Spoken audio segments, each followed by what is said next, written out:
Welcome students, class 9th exercise 11.1 construction question number 1. Question number 1 कहता है construct an angle of 90 degree at the initial point of a given ray and justify the construction. आपने एक 90 degree angle बनाना है और उसे justify भी करना है कि वो 90 डिग्री का एंगल है भी या नहीं। तो आइए कंस्ट्रक्ट करते हैं पहले 90 डिग्री एंगल। तो step one is draw a ray O A. Right, very good, very nice. O A आपने एक लाइन ड्रॉ कर ली। अब आपने ओ को सेंटर मानते हुए taking point O as centre draw an arc of any radius, किसी भी रेडियस का एक आपने आर्क बनाना है ओ को सेंटर मानते हुए कंपास की सहायता से। सो आपने ये एक आर्क बना लिया। ये जो भी आर्क बना वो ओ ए को बी पॉइंट पे काट रहा है।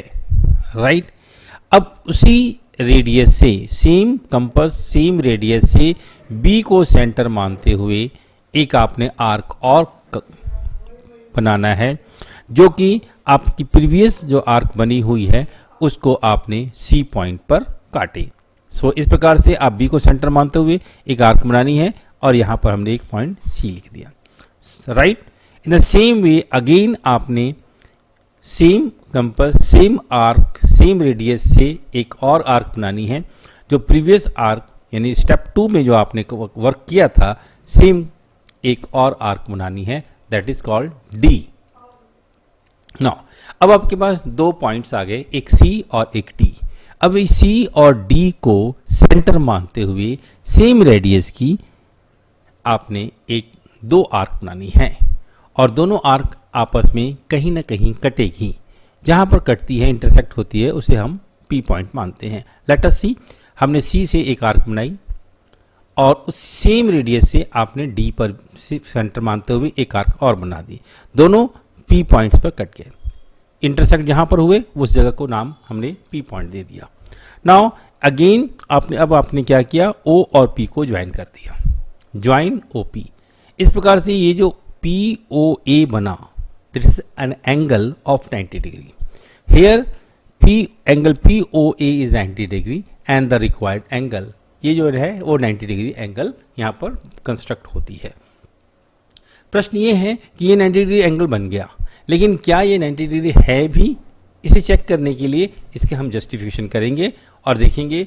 इसे हम डायरेक्ट कंपास के डी की सहायता से, प्रोटेक्टर की सहायता से नाप कर देख सकते हैं, लेकिन वो हमने मेजरमेंट किया, जस्टिफाई नहीं कर पाए। तो जस्टिफाई करने के लिए इसे कुछ लॉजिक्स होते हैं और उस प्रकार से इसे हम जस्टिफाई करेंगे। तो आइए जस्टिफाई देखते हैं। और जस्टिफाई देखने से पहले हम आपको एक पजल देते हैं, पहले पजल को सॉल्व कीजिए। Puzzle is for 9th class super 30 part 2। Puzzle is, अगर आपके पास ₹1 के ₹1 के 40 बनाना चाहते हों और ₹3 के 1 मैंगो आए और ₹5 का एक एप्पल मिले मार्केट से, तो आपको 100 फ्रूट्स खरीदने हैं। ध्यान रहे, 40 बनानास का मूल्य, 40 बनानास की जो है परचेजिंग जो रेट है वो ₹1 है, 1 मैंगो की कॉस्टिंग ₹3 है और 1 एप्पल की कॉस्टिंग ₹5 है। आपको प्रश्न ये दिया गया है कि you want to get 100 fruits for ₹100। आपको, आपके पास में ₹100 है और आपको 100 फ्रूट्स ही खरीदने हैं।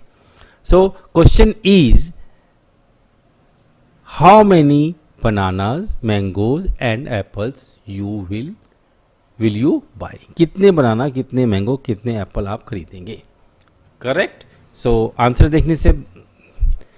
देखने के लिए पहले आप जस्टिफाई देखें और जस्टिफाई करने के लिए हम अपने पुराने सम्स में आ रहे हैं। Construct an angle 90 degree at the initial point of A given रे एंड जस्टिफाई द कंस्ट्रक्शन। ये आपके पास एंगल बना हुआ है, सारा कुछ बना हुआ है। अब आप देखिए जस्टिफिकेशन के लिए join O C B C C D and O D.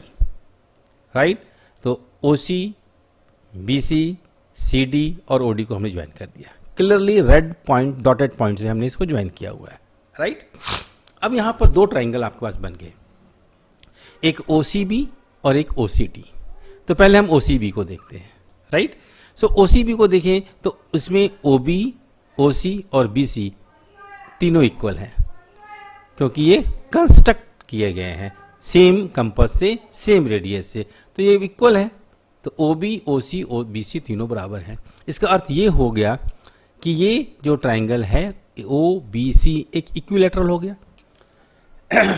सो ये एक इक्विलैटरल ट्राइंगल है, और इक्विलैटरल ट्राइंगल का एक नियम है कि उसके तीनों एंगल्स जो होते हैं वो 60 डिग्री होते हैं, यानी कि टोटल 180 डिग्री होंगे।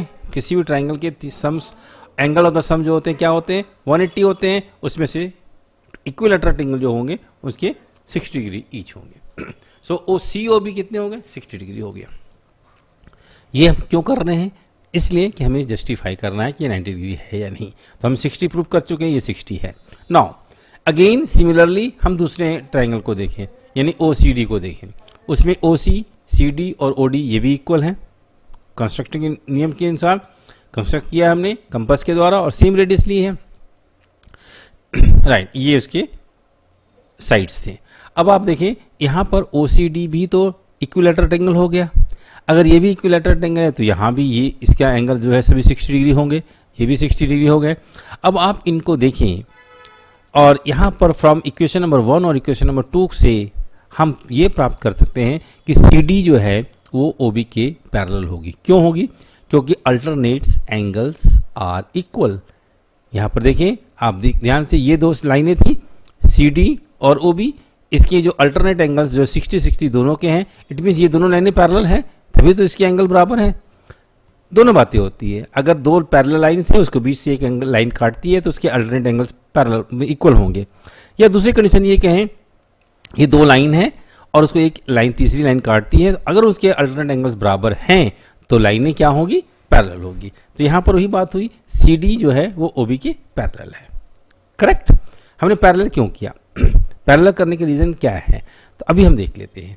अब आप क्या करें, PD और PC को ज्वाइन करें, राइट। ज्वाइन DP और CP, राइट। ये ज्वाइन कर लिया। अब ये दोनों लाइनें जो ज्वाइन करी गई है ये भी इक्वल है, क्योंकि सेम रेडियस से बनी हुई है, right. DP and CP are equal because constructing के द्वारा, क्योंकि हमने जब आर्क बनाया था C और D को सेंटर मानते हुए तो सेम रेडियस रखी थी। तो अब ये दोनों लाइनें इक्वल है। अब ये दोनों लाइनें इक्वल हों और PQ या PO वो CD को बाइसेक्ट कर रही है, क्योंकि P जो Q है या PO जो है वो एक स्ट्रेट लाइन, सीधी लाइन जो हमने यहाँ पर ड्रॉ करी है, ये CD को क्या कर रही है, इंटरसेक्ट कर रही है, बाइसेक्ट कर रही है, परपेंडिकुलर बाइसेक्ट कर रही है, right. So PQ lies on the perpendicular bisector of CD, right. अब ये अगर परपेंडिकुलर भी है और बाइसेक्ट भी कर रही है, जिसका अर्थ ये हुआ कि ये 90 डिग्री PQC जो हो 90 डिग्री होगा, क्योंकि बाइसेक्ट कर रही है और परपेंडिकुलर है। तो परपेंडिकुलर होने की वजह से ये क्या होगा, 90 डिग्री एंगल कहलाएगा। अब ये 90 डिग्री है और बाइसेक्ट भी कर रही है, इसका मतलब ये हुआ कि वो एंगल O को, ट्राइंगल OCD में एंगल O को हाफ हिस्सों में बांट रही है। अगर वो 60 है तो 30-30 होंगे दोनों। एक तो ये भी रीजन हो गया, और दूसरा अगर ये बाइसेक्ट कर रही है और स्ट्रेट लाइन है तो वो OA को 90 डिग्री एंगल यहाँ पर बनाती है। सो PQC जो है वो 90 डिग्री है, PQC 90 डिग्री है, राइट। और अगर PQC 90 डिग्री है इसका अर्थ ये हुआ कि POA भी 90 डिग्री है। रीज़न, क्योंकि CD और OB जो हैं वो दोनों पैरेलल लाइंस हैं और उसमें एक क्रॉसपॉन्डिंग एंगल जो होते हैं वो इक्वल होते हैं। तो वो 90, अगर Q 90 है तो O भी 90 ही कहलाएगा। तो दोनों तरीके से इसको हम प्रूव कर सकते हैं कि ये 90 डिग्री है। सो हम कह सकते हैं कि ये 90 डिग्री है। तो इसे वेरी इजी, वेरी सिंपल, आप इसे नोट कर लें पॉज करके। अब आइए आपके सम का, पजल का जो है आंसर वो बताते हैं। सुपर 30 पार्ट 2 का पजल था आपके पास में कि ₹1 40 bananas, ₹3 1 mango and ₹5 1 Apple. So now you want to get 100 fruits for ₹100. ये how it is possible? The answer is, अगर आप 95 रुपीज़ के 19 एप्पल खरीदते हैं तो 19 एप्पल खरीदेंगे, 5 रुपये का एक एप्पल है, 5 रुपीज़, 19 × 5 दैट इज़ 95 रुपीज़ हो जाएंगे। 1 मैंगो खरीदते हैं 3 रुपये के और 80 बनाना खरीदते हैं। 80 बनाना का मतलब 2 रुपये, क्योंकि 1 रुपये की में 40 बनाना आते हैं, 2 रुपये में कितने आएंगे? 80 आएंगे। अब आप रुपीज़ को प्लस कर लें, 95 plus 3 plus 2 that is 100 rupees, और 19 plus 1 20 fruits plus 80 fruits that is 100 fruits. तो वेरी सिंपल, वेरी क्लियरली। तो हाउ मेनी पूछा गया था, how many bananas, mangoes and Apple, तो simply you can say 95 19 apples, 1 mango and 80 bananas. That will be 100 fruits and cost will be 100 rupees. So this is the right answer. So thank you very much.